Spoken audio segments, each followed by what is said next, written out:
그런데 이 상상력은 하나님께서 우리가 어떻게 쓰라고 그러셨느냐? 창세기 1장 28절 우리가 뭐 다 아시는 말씀이죠. 제가 한번 읽겠습니다. 하나님이 그들에게 복을 주시며 그들에게 이르시되 생육하고 번성하여 땅에 충만하라. 땅을 정복하라. 바다의 고기와 공중의 새와 땅에 움직이는 모든 생물을 다스리라 하시니라. 우리는 이거를 다른 말로 문화위임명령이라고 부르기도 합니다. 하나님께서 그의 백성들에게 그가 만드신 하나님의 형상대로 만드신 그 사람들에게 무엇을 허락하셨느냐? 생육하고 번성하고 땅에 충만하고 땅을 정복하고 그리고 모든 생물들을 다스리라. 근데 이제 이걸 가지고 기독교를 더 비판하는 분들이 있어요. 그런 세력들은 그래서 기독교는 정복하고 결국에는 지구촌의 이 아름다운 뭐라 그럴까요? 환경을 파괴하고 마구마구 개발함으로 다스리라고 그랬으니까 지배하고 이렇게 함으로 인해서 제국주의도 만들어내고 그 다음에 무한한 산업의 그런 그 발달을 통해 가지고 기독교가 환경 파괴의 원인이다. 뭐 이렇게 또 비판하는 분도 있어요. 그러나 사실 우리는 이 말씀을 잘못 이해했던 그런 오류입니다. 하나님께서는 우리를 하나님의 뜻대로 복을 주셨다 그랬잖아요. 그들에게 복을 주시며 이 복을 주셨다는 것이 뭐냐? 인간의 죄성에 의한 어떤 마음대로 하라는 그런 뜻이 아니라 하나님께서 우리에게 복을 주셨을 때는 지혜도 주시고 하나님의 말씀에 순종하고자 하는 그런 순종의 마음도 주시고 그렇죠? 하나님의 뜻대로 행하고자 하는 그런 충성의 마음도 주시고 또 분별력도 주시고 그 복 안에 그게 다 들어있는 거예요. 그런데 이것을 싹 빼버리고 죄성에 의한 인간의 정복력, 지배력 이런 것들이 기독교 안에 숨어 들어와 가지고 결국에는 지구촌을 이렇게 망가뜨린 원흉이 기독교다라고 하는 것은 사실은 왜곡된 겁니다. 그래서 우리는 이걸 바로 알아야 됩니다. 문화위임 명령으로 우리에게 주신 것은 하나님의 뜻대로 주님께서 우리에게 주신 그 복에 근거해서 우리가 상상력을 그리고 이미지를 발현해야 된다 그런 것이죠. 그래서 여기 여러분들 그림을 보시면 어떻습니까? 이런 말이 있어요. 그 사람을 지배하는 것은 그 사람이 무엇을 먹느냐에 따라 있다. 이거는 유물론자들이 하는 얘기입니다. 나는 설렁탕을 먹는다 그러면 설렁탕의 범주에서 생각한다는 얘기죠. 나는 스테이크를 먹는 사람이야. 나는 그런 부류야. 그러면 그거는 또 그런 사람들의 범주에서 생각한다는 얘기예요. 그래서 나는 이런 것을 먹는다. 고로 나는 이렇게 존재한다라고 하는 것은 그거는 유물론적인 무엇을 먹느냐에 따라서 그 사람의 생각과 감성과 그 다음에 사람의 실존이 바뀐다라고 하는 것은 유물론자들이 하는 얘기입니다. 그러나 우리가 이제 좀 이념적으로 생각해 보면 이런 말이 있어요. 나는 상상한다. 고로 나는 존재한다. 그러죠? 우리가 상상하는 것, 내가 지금 무엇을 상상하느냐? 우리 청소년이 나중에 앞으로 직업을 갖는다 그러면 내가 우리 서울의 한강을 주변에 노량진 있죠. 노량진에 그 학원가 있지 않습니까? 공무원 학원 또는 무슨 고시 학원 많은 학원들이 있어요. 근데 어느 청소년이 거기를 생각을 해요. 그거를 상상합니다. 나는 거기 가서 공무원 그 시험 준비를 하고 그걸 상상하겠다 그러면 그런 존재로 가게 되는 것이죠. 그래서 나는 상상한다, 고로 나는 존재한다라고 하는 것은 굉장히 중요한 그런 그 개념에 속한다는 얘기입니다. 자, 예를 들자면 어떠한 여성이 있어요. 근데 이 여성은 아주 옷을 입는데 아주 타이트한 청바지를 상상을 해요. 그래서 나는 상상할 때 타이트한 청바지를 입고 거리는 모습을 상상한다 그러면 그 사람은, 그 여성은 그 옷을 입게 되어 있습니다. 또 어떤 사람은 아주 멋있는 블라우스를 상상을 하고 나는 이러한 그 보라색의 블라우스를 입겠어. 그리고 멋있는 나의 모습을 발현해 보겠어라고 하면 그 사람은 분명히 보라색 블라우스를 살 겁니다. 그래서 나는 상상한다, 고로 나는 존재한다라고 하는 이 말은 굉장히 단순한 문장인 것 같지만 어떻게 보면 인간의 모습을 규정하는 하나의 문장이다라고 생각을 하죠. 굉장히 중요한 문장입니다. 나는 목사님이 되겠다.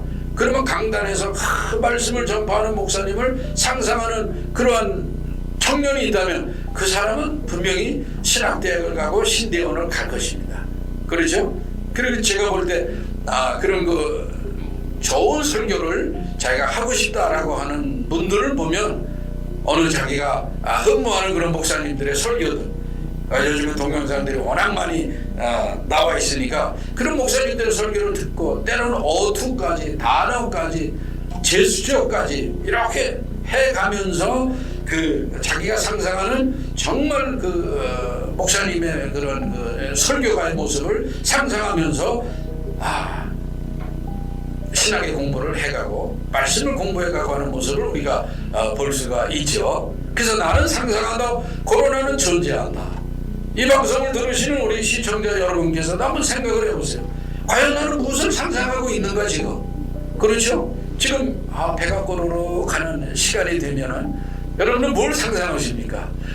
그러면 점심에 나가서 짜장면을 먹을까? 아니면 순두부를 먹을까? 아니면 무엇을 드시겠습니까? 아니면 설렁탕을 드시겠습니까? 자, 내가 상상하는 대로 나의 발걸음이 바뀌죠. 수많은 식당이 지금 있습니다. 그러면 내가 오늘 어디로 갈 것인가? 내 점심시간에 어디로 가서 식사를 할 것인가?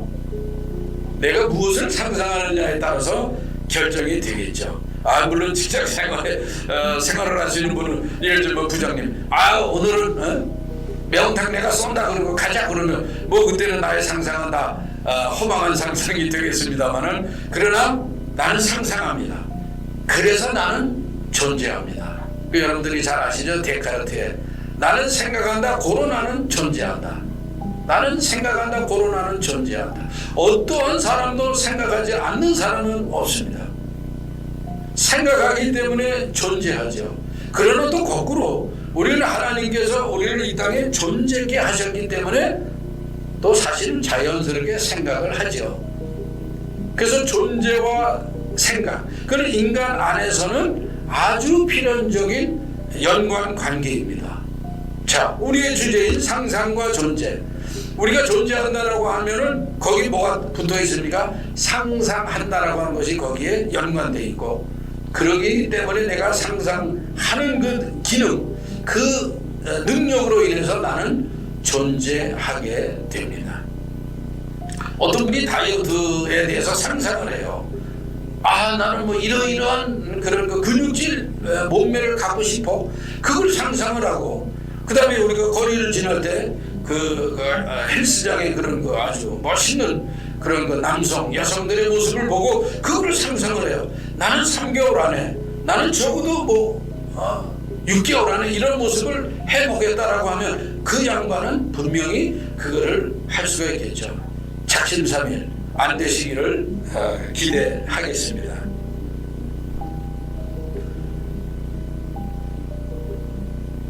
삶의 모든 영역과 문화는 이미지로 충만해 있다. 자, 여러분들이 여행을 하시죠. 우리나라도 여행을 하시고 뭐 중국, 일본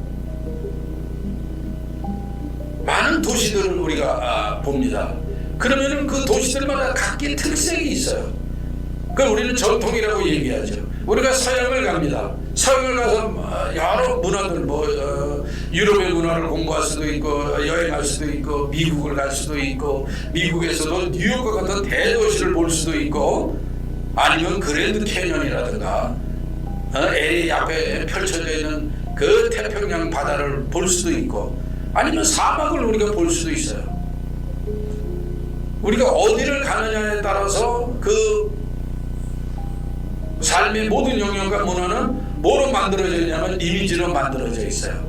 그래서 우리가 관광에서 보여지는 그 관광의 사진들을 보면은 대체적으로 그 나라 또는 그 도시를 대표할 수 있는 이미지로 만들죠.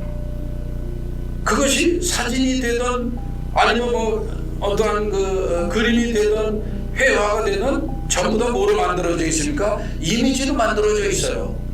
근데 그 이미지는 여러분들이 너무 다양하기 때문에 하나로 구체화시킬 수는 없지만, 그러나 상당 부분도 구체화되지 않으면 너무 추상적인 이미지는 우리가 생각하기가 또 어렵죠. 자, 그런 면에서 이미지는 어떻게 되어 있느냐? 이 세상의 이미지는 상상력과 이미지가 창조죠, 창조. 그래서 우리가 하나님으로부터 부여받은 그 창조의 능력을 가지고 창조를 계속 아름답게 해나가고 선한 방향으로 해나가야 되는데, 우리 안에 뭐가 있습니까? 죄라는 것이 있어요. 그래서 타락의 모습이 우리 안에 보여집니다.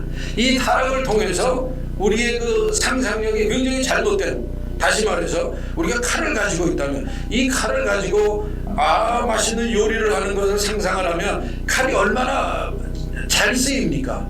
그런데 어떤 사람은 이 칼 가지고 남을 협박하고 이상한 흉기를 상상을 해요. 그러면 그 칼은 타락의 상상력에 의해서 타락의 이미지가 되는 거죠. 굉장히 중요한 갈림길입니다. 우리는 끊임없이 선택의 요구를 받고 있잖아요. 어디로 갈 것인가, 어떤 방향으로 갈 것인가. 그런데 우리의 상상력 그리고 우리의 이미지도 사실은 매 순간순간 그런 선택의 요구를 받고 있습니다.